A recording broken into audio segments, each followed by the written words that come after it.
Դվին Եվ երես ես դարձրել ամոթով ու վշտով վարևելքի մորուքավոր քաղաքներից, և մահվան մահճում պառկած ես դու ահա, և քեզանից հանում են դիմակդ ետ մահու։ Օսիպ Մանդելշտամ, Հայաստան Աշխարհի խոշորագույն քաղաքներից մեկի՝ Դվինի ավերակները միշտ էլ ձգել են հայ և օտար ուսումնասիրողների, ճանապարհորդների ու գիտնականների։ Այն հաճախ շփոթել են Արտաշատի հետ։ Պատճառը թերևս երկու նշանավոր քաղաքների մոտիկությունն էր։ Դեռևս 17-րդ դարում Դվին են այցելել ֆրանսիացի ճանապարհորդներ Տավերնիեն և Շարդենը, իսկ 1814-ին անգլիացի դիվանագետ Ջեյմս Մորիերը, անցնելով Դվինով գրել է. «Այս ավերակները բաղկացած են հողեքարուքանդ պարիսպների բլուրներից, այս ու այնտեղ թափված են գունավոր կղմինդրի և ամանեղենի կտորտանքներ։ Պետք է շատ վառ երևակայություն ունենալ եղած մնացորդներից մեծ ու փառահեղ քաղաքը պատկերացնելու համար»։ Մորիերից հետո 3 տարի անց Դվին են գալիս նրա հայրենակիցներ գնդապետ Ջոնսոնը, ապա և հնագետ ու նկարիչ Ռոբերտ Քեր Փորթերը։ Ահա թե ինչպիսին է տեսել Դվինը Քեր Փորթերը, որն ի դեպ կարծել է, թե կանգնած է կործանված Արտաշատի տեղում։ Հողը ծածկել էր հսկա տարածություն, և ամենուրեք անկանոն բլրակներ կային, որոնք ժամանակի ընթացքում առաջացել էին ավերակների կույտերի վրա։ Սրանք և երկար խրամանման շարքերը զգացնել էին տալիս, թե ես գտնվում էի մի քաղաքում, որն այլևս չկա։ Այլևս չկային ոչ կոթող, ոչ գմբեթ և ոչ էլ որևէ բնակարանի պատ։ Ամեն ինչ խորտակված էր, և ոչինչ չկար ներկայումս զգացնել տվող նրա գոյությունը։ Այստեղ ամեն ինչ վերջացել է և ծածկվել հողի թումբերի տակ։ Շիրիմներ ոչ միայն ժողովրդի, այլ նաև նրանց տների, տաճարների, պալատների, ամեն ինչ թաղված մահանման լռության մեջ։ Անիում ես շրջապատված էի հսկայական մեծության փառահեղ հուշարձաններով։ Արտաշիրում, իմա Դվինում, ես կանգնեցի նրա գերեզմանի վրա։ Զուր փնտրեցի որևէ տաշվածք քար կամ շենքի ակնհայտ հետք, կամ կանոնավոր ճարտարապետական կառուցվածքի շինանյութ։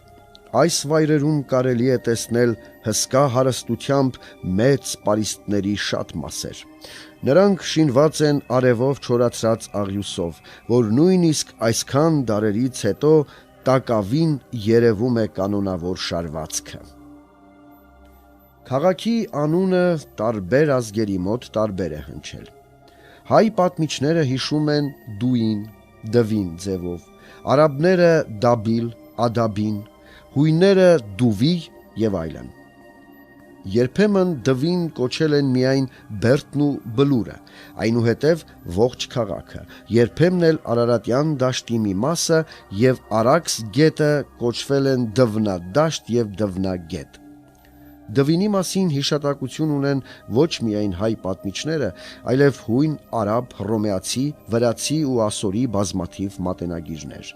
Սակայն անհնարին էր ամբողջական պատկերացում կազմել Դվինի մասին, քանի որ հաճախ նրանք սոսկ հիշատակում են քաղաքի անունը։ Հուզող շատ հարցերի պատասխանները միայն պեղումները կարող էին տալ։ Բայց դարեր ի վեր շրջակա գյուղերի բնակիչները քաղաքի ավերակներից տարել էին այն ամենը, ինչ հնարավոր էր։ Քանի որ մոտակայքում քարհանքեր չեն եղել տներ ու գոմեր կառուցելու համար, նրանք հարյուրամյակներ շարունակ Դվինից տեղահանել են նաև սրբատաշ քարերը, խոյակներն ու զարդաքանդակները, տարել են ոչ միայն գտնված կենցաղային իրերն ու առարկաները, նույնիսկ սայլերով կրել են հողը, այգիներն ու արտերը պարարտացնելու համար։ Վերջապես 1904-ին պեղումներ է սկսում Դադյանը, բայց չանցած 3 տարի ընդհատում է։ Պետք է դեռ 30 տարի էլ անցներ, որ Դվինում նորից հնագետներ երևային, այս անգամ Տեր-Ավետիսյանի ղեկավարությամբ։ Վերահաս պատերազմը կրկին ընդհատում է հնագետների աշխատանքը, մինչև որ 1946-ին պեղումները ձեռնարկում Կարո Ղաֆադարյանը։ Շուրջ 3 տասնամյակ տևած իր ուսումնասիրությունների արդյունքները նա ամփոփել է «Դվին քաղաքը եւ նրա պեղումները» երկհատոր աշխատության մեջ։ Դվին բլուրը շուրջ 30 մետր բարձրություն ունի եւ հնուց ի վեր գրավել է մարդկանց ուշադրությունը։ Նրա վրա բնակավայր է եղել դեռևս մեր թվարկությունից առաջ 5-րդ հազարամյակում։ Պահպանվել են մեր թվարկությունից առաջ երկրորդից առաջին հազարամյակների կիկլոպյան պարիսպների հետքեր։ Հայտնաբերվել են նախաքրիստոնեական ժամանակաշրջանի կրոնական շինությունների մնացորդներ եւ առարկաներ, դամբարանադաշտ, քարե արձանների ու քանդակների բեկորներով։ Այստեղ կյանքը հարատևել է բազում դարեր, բլրի բնակիչներին բերելով հաղթանակներ ու պարտություններ, ուրախություններ ու դառնություններ։ Բայց Դվինը որպես քաղաք հիմնադրվել է 4-րդ դարի 30-ական թվականներին, երբ հայոց Խոսրով Կոտակ թագավորը արքունիքը Արտաշատից տեղափոխեց այստեղ եւ Դվինը հայտարարեց նոր մայրաքաղաք։ Պատճառը Արտաշատի կլիման էր։ Քաղաքի շրջակա ճահիճները բազմաթիվ մահաբեր հիվանդություններ էին տարածում։ Խոսրովը նոր մայրաքաղաքի կլիման բարելավելու համար, քանզի այնտեղ շոգ էր եւ անտառազուրկ, հիմնում է հսկայազանգված անտառներ եւ, ինչպես Փավստոս Բուզանդն է վկայում, 2 անտառներն էլ պալիսպներով փակեցին, առանց իրար հետ կցելու, անցուդարձի ճանապարհի համար։ Անտառն աճեց ու բարձրացավ։ Խոսրովը բերում է նաև վայրի կենդանիներ եւ անտառը դարձնում արքունի որսատեղի։ Այն այսօր ավելի քան 1.5 հազարամյակ անց, պահպանելով հիմնադրի անունը, դարձել է պետական արգելանոց։ Խոսրովից հետո էլ նրա հաջորդները մի քանի դար շարունակ կառուցումներ են անում, ամեն մեկ ըստ իր ժամանակի ոճի ու ճաշակի։ Հետաքրքրական էր, որ 1961-62 թվերին միջնաբերդի պեղումների ժամանակ բացվեց սրբատաշ քարով շարված 272 քառակուսի կիլոմետր մակերեսով սյունազարդ մի մեծ դահլիճ։ Ըստ հնագետների, այն Արշակունի թագավորների 4-րդ դարում կառուցած գահանիստ սրահն է, ուր հատակին դեռևս պահպանվել էր աստիճանավոր այն բարձրությունը, որի վրա դրվում էր արքայական գահը։ Արշակունիների անկումից հետո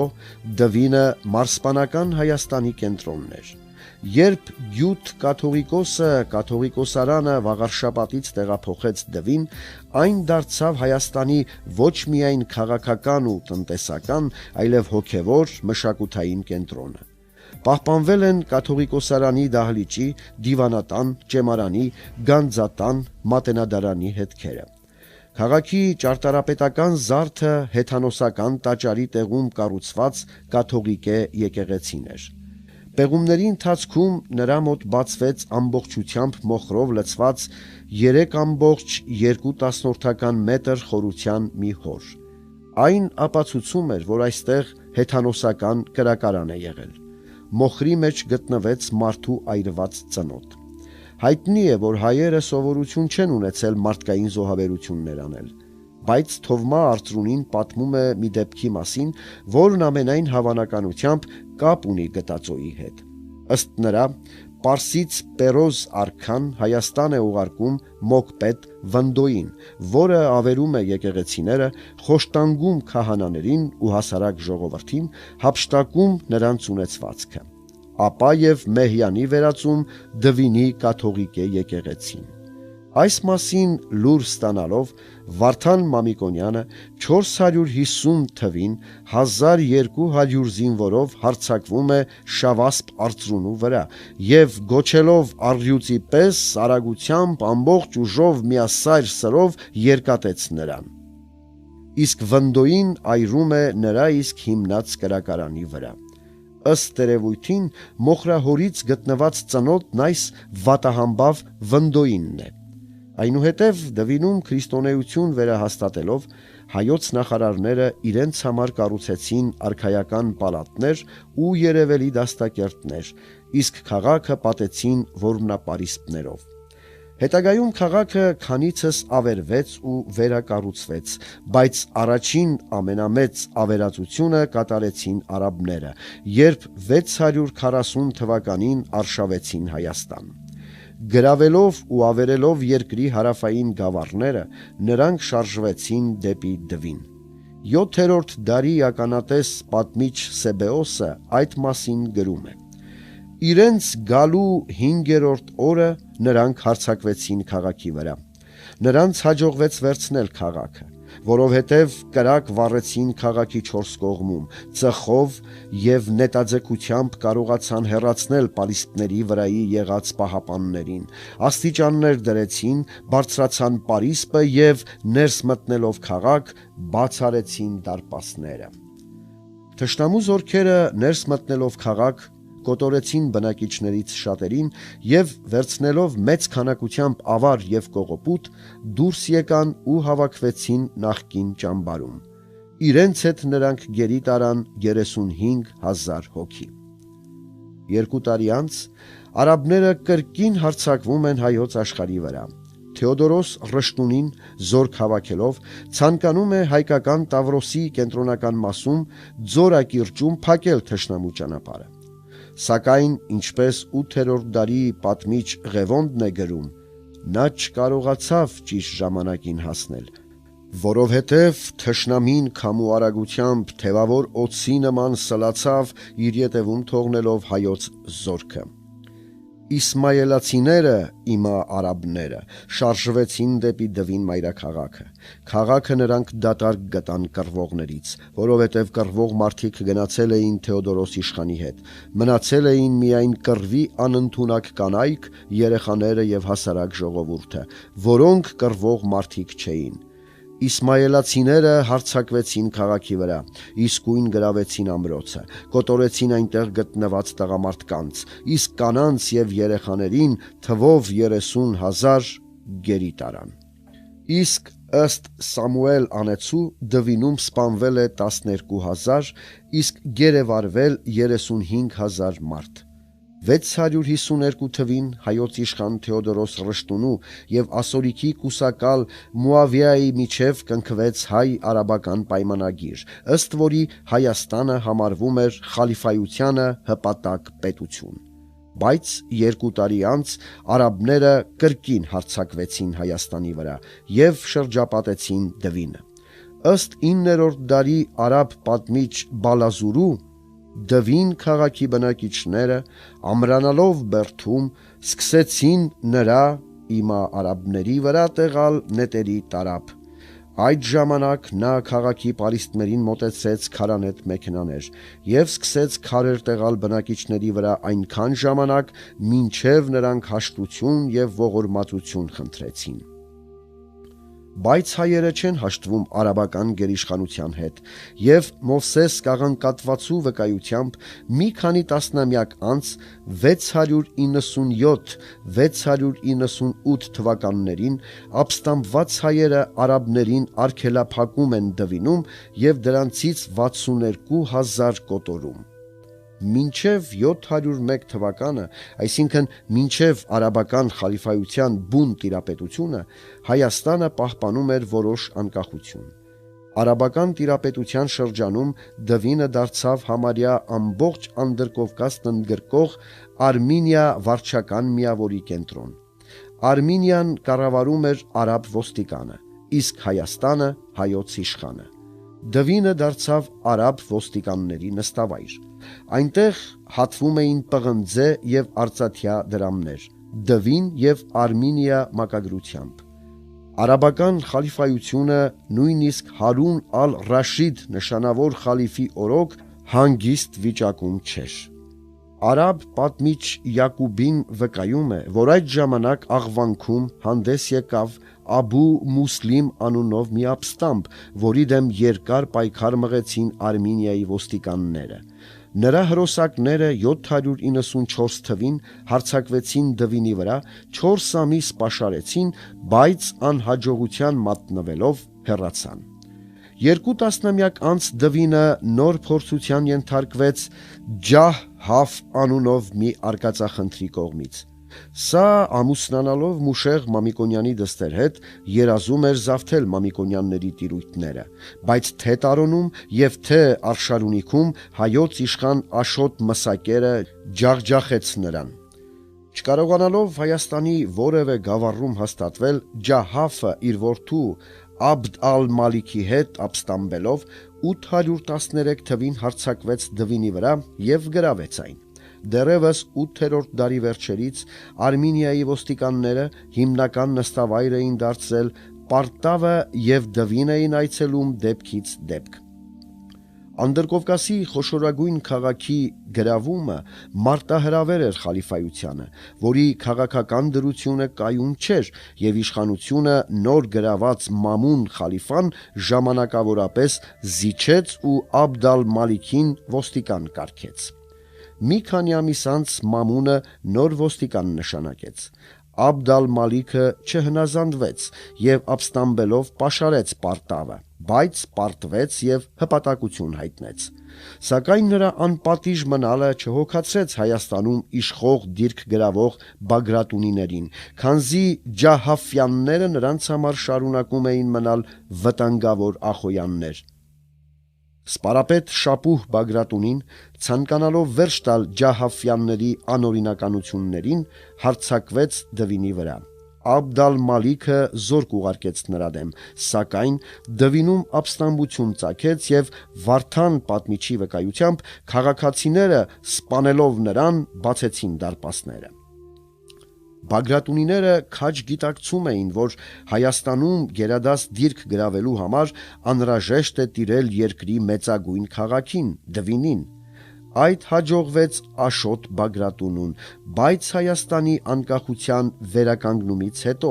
հաշվի առնելով քաղաքի անապահով վիճակն ու օտար ազգաբնակչության առկայությունը,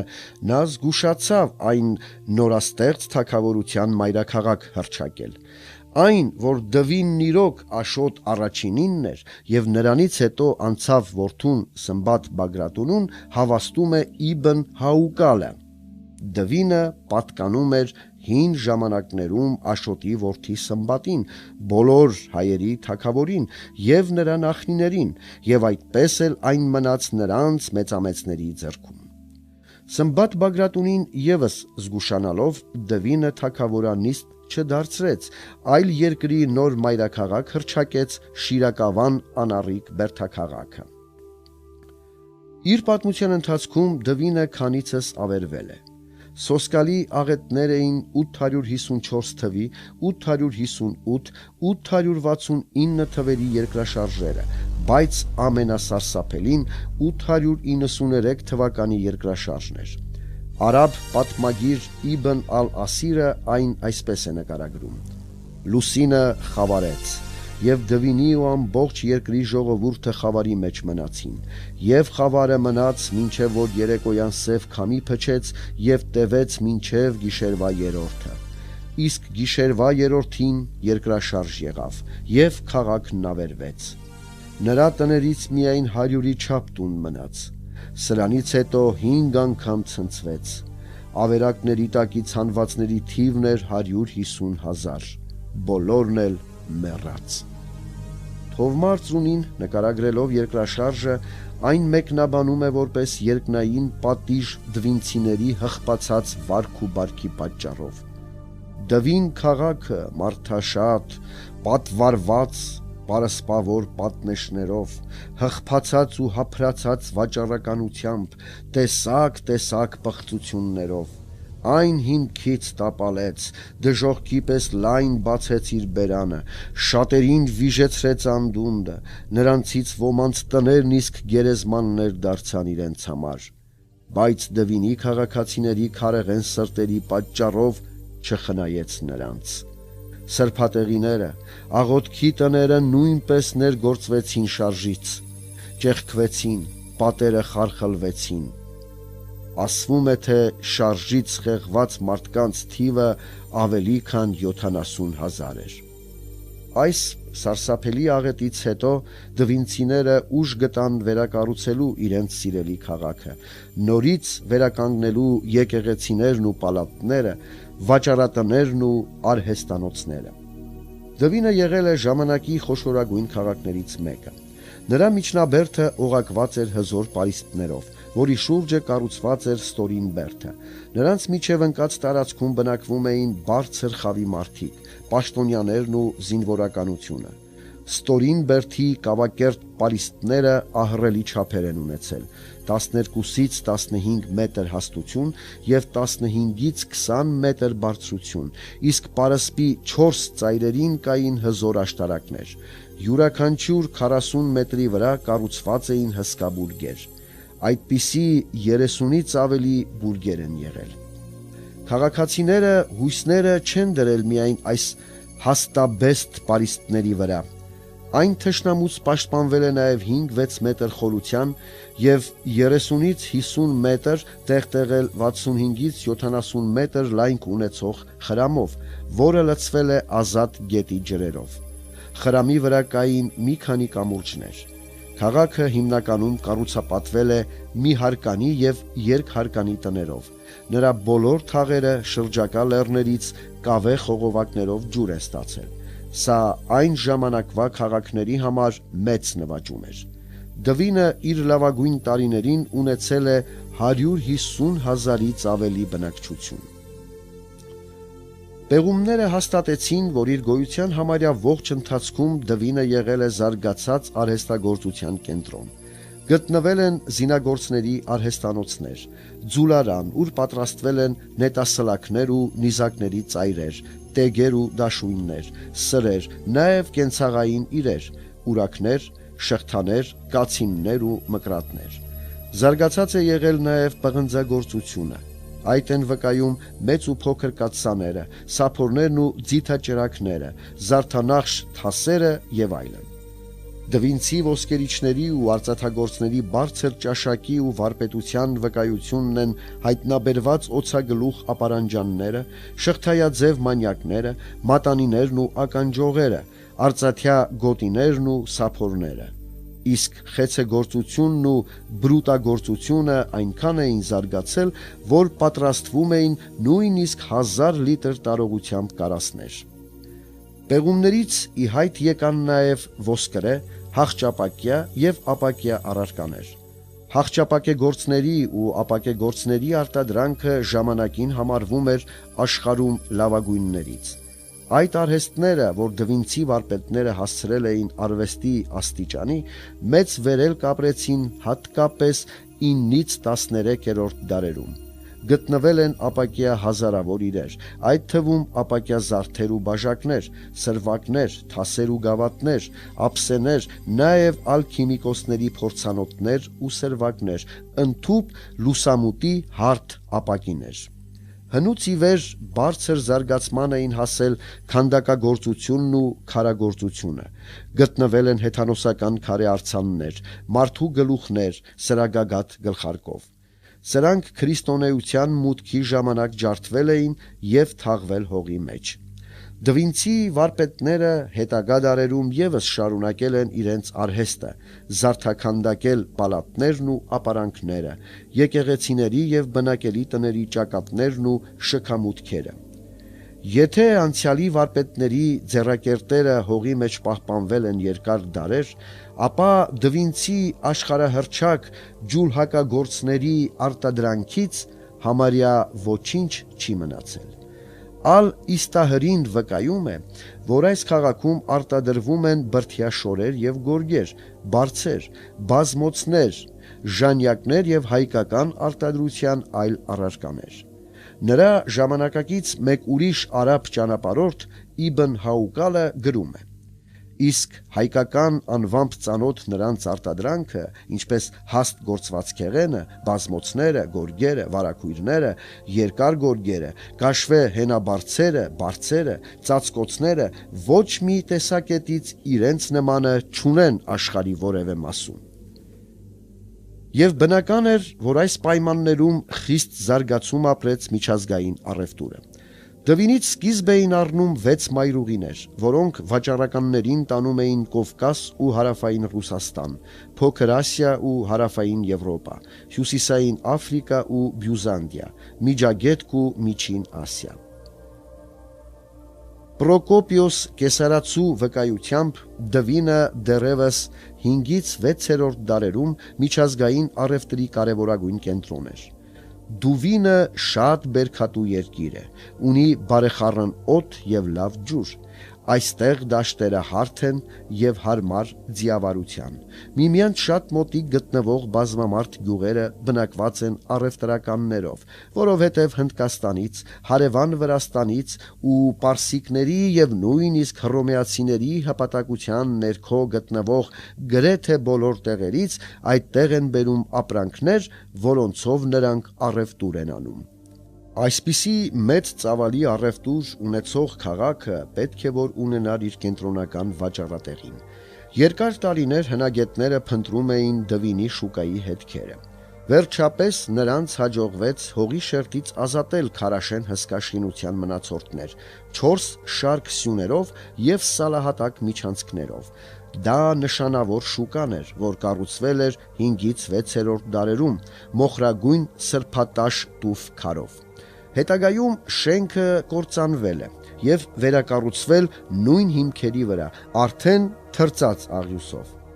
Վերստին ավերվել է 893 թվականի մեծ երկրաշարժի ժամանակ, բայց կրկին վերակառուցվել է 10-րդ դարում, որից 3 դար հետո վերջնականապես կործանվել է ու այդպես էլ հասել սերունդներին։ Դվինի գլխավոր շուկան 2 երկարաձիգ միջանցքների կողմերում ունեցել է 4 շարք խանութներ։ Բայց որքան էլ ահավոր է եղել Դվինի երկրաշարժը, այնուամենայնիվ այդ մեծահամբավ ու վաճառաշահ քաղաքն ավելի շատ ավերել են իրար հաջորդող զավթիչները։ Երբ հայոց Սմբատ Բագրատունի արքան կործանված քաղաքի վերաշինությամբ էր զբաղված, Ատրպատականի կառավարիչ Ափշինը մեծ բանակով եկավ գրավեց Դվինը, բայց նրան դառը պարտություն էր սպասում։ Արագածոտն գավառում նրա զորքերը ջարդ կերան Սմբատի բանակից և վռնդվեցին Հայաստանից։ Շուտով Ափշինի մահից հետո Ատրպատականի ամիրա դարձավ Յուսուֆը։ Սա ևս Բագրատունյաց Հայաստանի ոխերիմ թշնամին էր։ Նրան հաջողվում է Հայաստանի բազում բնակավայրեր ավերելուց հետո խաբեությամբ գերել Սմբատին, գլխատել և մարմինը 914 թվականին խաչ բարձրացնել Դվինի հրապարակում։ Սմբատին հաջորդած Աշոտ Երկաթը անօրինակ քաջությամբ կռիվներ է մղում զավթիչների դեմ և ազատագրում թագավորությունը։ 922 թվականին բյուզանդական բանակը ներխուժում է Հայաստան, հասնում մինչև Դվին։ Իբն ալ-Ասիրը գրում է. քաղաքի բնակիչները դիմադրեցին։ Հոռոմները համառ պայքարով հասան պալիստներին և այնտեղ բազմաթիվ ճեղքվածքներ բացին ու մտան քաղաք։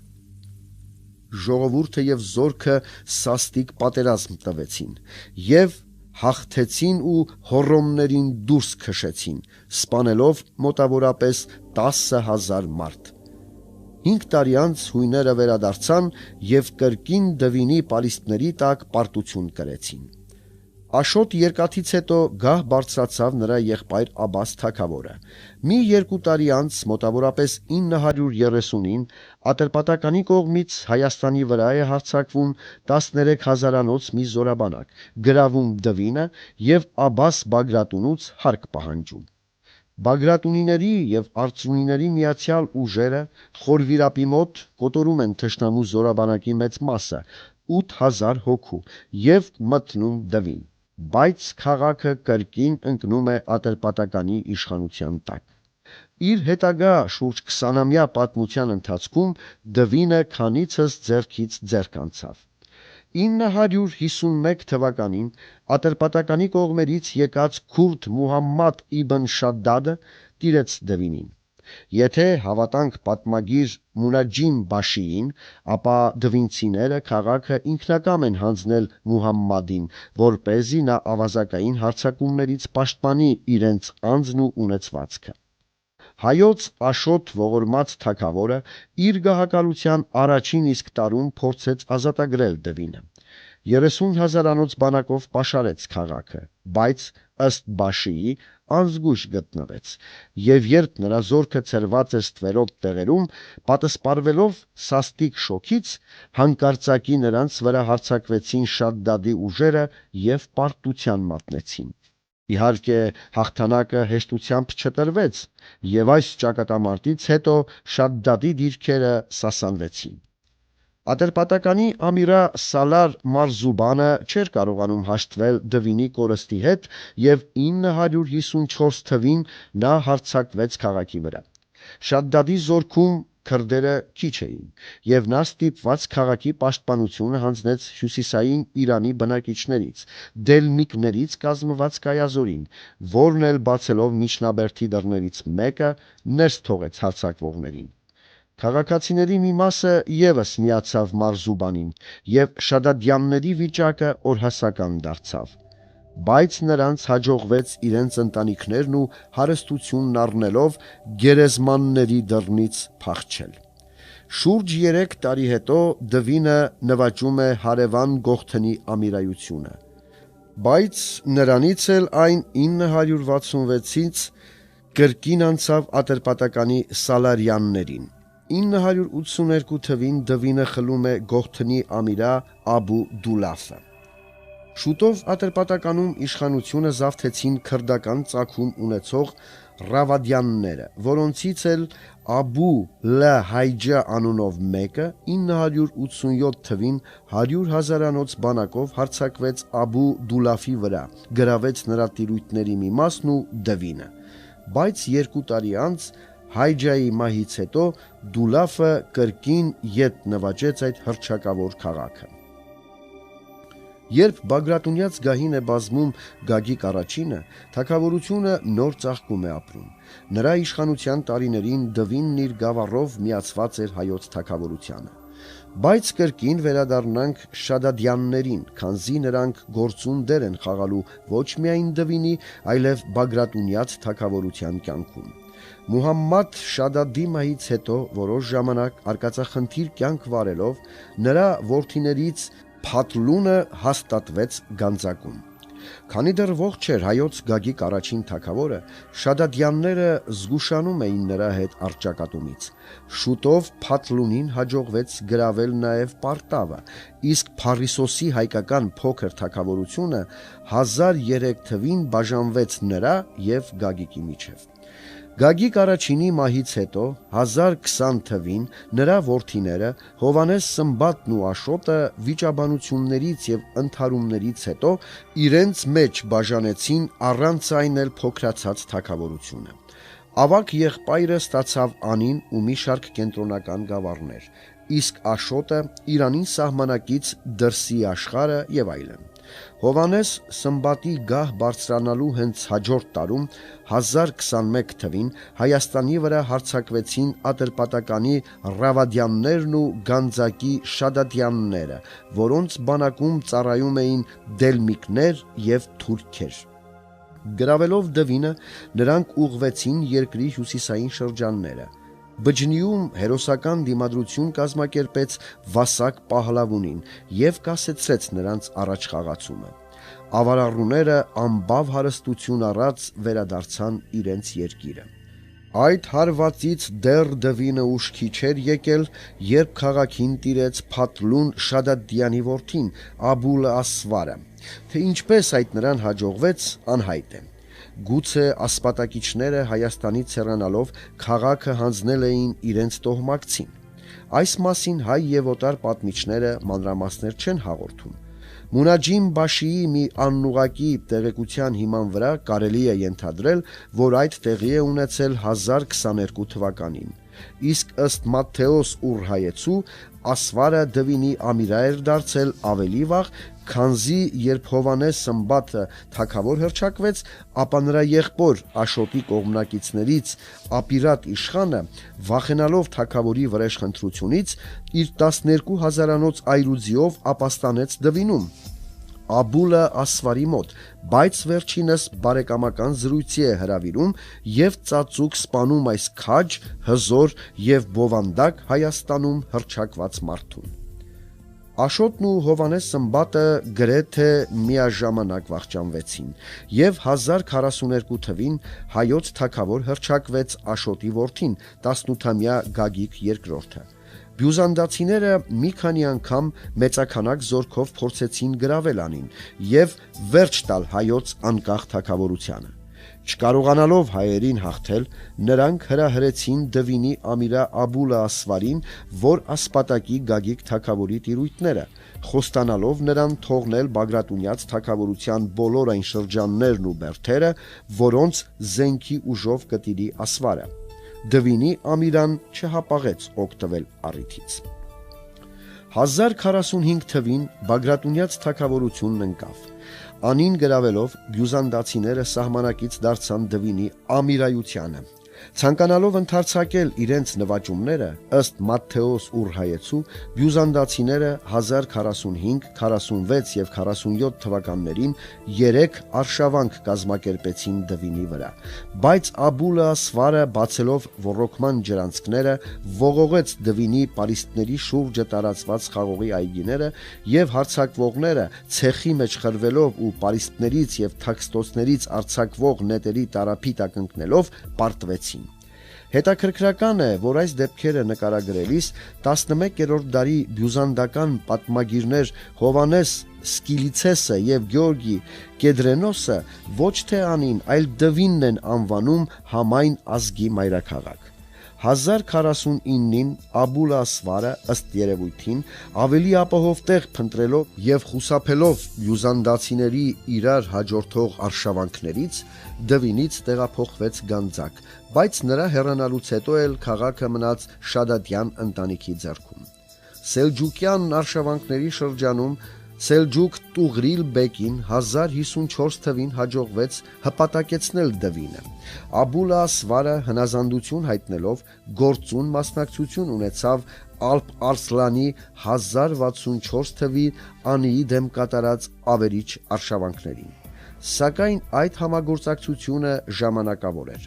3 տարի անց մեռավ Աբուլը Ասվարը, իսկ 1075-ին Շադադյանները կորցրին Գանձակի տիրույթները։ Գանձակի կորստից հետո Շադադյանները մնացին միայն Դվինում եւ Անիում, բայց Դվինում եւս նրանց իշխանությունը հաստատուն չէր, քանի որ 1105 թվին Սելջուկ Ամիրա Կզլը գրավեց այն։ Չնայած Շադադյաններին հաջողվեց 1118-ից նորից տիրել Դվինին, բայց 1130-ին այն կրկին կորցնում են։ Քաղաքն ընկնում է Բաղեշի եւ Արզնի տեր Իբն ալ-Ահդաբի ձեռքը։ Հաջորդ տարի նա հաղթելով Դվինի վրա հարձակված Իվանե Օրբելիին կտրել է տալիս նրա զոհված զինվորների գլուխները եւ գանգերը շարում Դվինի մինարեի վրա։ Այս բարբարոս Ամիրան Դվինում իշխում է շուրջ 32 տարի։ Վրաց Գեորգի թագավորը քանիցս փորձեց նրանից խլել այդ հռչակավոր եւ մեծ քաղաքը, ինչպես վրաց անանուն ժամանակագիրն է բնութագրում Դվինը։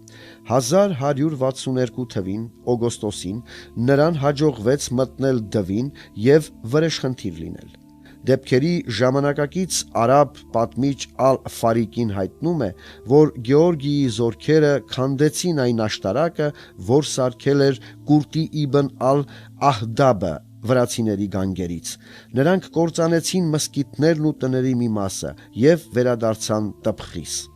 Ինչպես երևում է արաբ պատմագիրների նկարագրություններից, վրացիների հարձակումից առավելապես տուժել է քաղաքի օտարազգի բնակչությունը։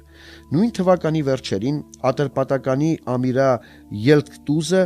միացյալ մեծ բանակով շարժվեց Արարատյան դաշտ եւ նվաճեց Դվինը։ Վերջապես 1203 թվին Զաքարյաններին հաջողվում է առյուծավայել ճակատամարտում ետ խլել Դվինը։ Այն տրվում է Իվանե Զաքարյանին որպես սեփականություն։ Դվինը դառնում է Իվանեի ընդարձակ տիրույթների կենտրոնը։